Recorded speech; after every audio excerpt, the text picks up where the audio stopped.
जीतेगी। उसे जो चाहिए वो उसे सब मिलेगा, नागमणि भी, उसका बदला भी और कुंदन भी। अब चाहे उसके रास्ते में जो भी आ जाए, शक्ति, महाशक्ति या फिर आदि शक्ति। मोहिनी, अपने प्रेम में अंधी होकर अपने असली कर्तव्य को मत भूल जाना।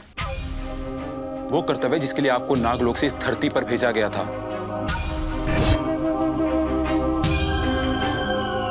तुम किस कर्तव्य की बात कर रहे हो? किस कर्तव्य की बात कर रहे हो तुम? नागमणि। नागलोक से तुम्हें इस धरती पर नागमणि की सुरक्षा के लिए भेजा गया था, जो 25 साल पहले तुमसे छिन गई थी। लेकिन बदले की आग में, कुंदन को पाने की चाह में तुम इतनी अंधी हो गई कि अपने असली मकसद को ही भूल गई। और अगर कोई है जिसे इस नागमणि के बारे में सब कुछ पता है, तो वो भगवती है।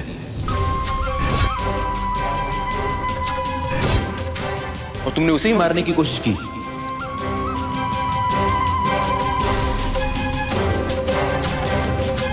नहीं, नहीं, ये मैंने क्या कर दिया?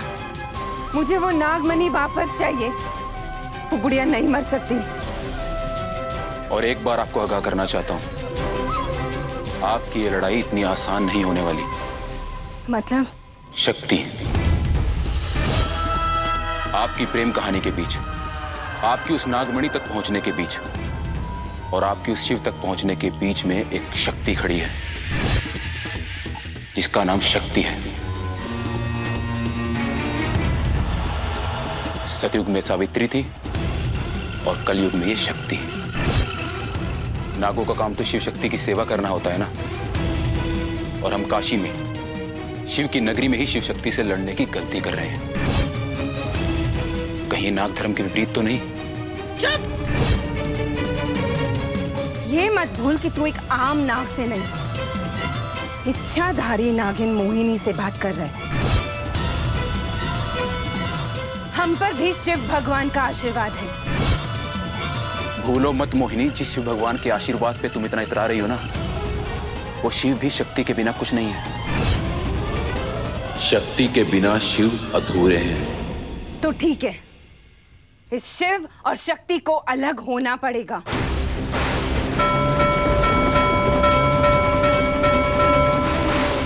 इस शिव को शव बनना पड़ेगा। और अब मोहिनी जीतेगी। उसे जो चाहिए वो उसे सब मिलेगा, नागमणि भी, उसका बदला भी और कुंदन भी।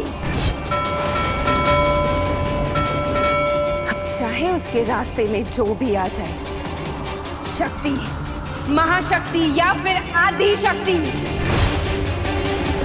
अब तक तो शिव और शक्ति का अध्याय प्रेम से लिखा गया था, लेकिन अब शक्ति का अध्याय जहर से लिखा जाएगा।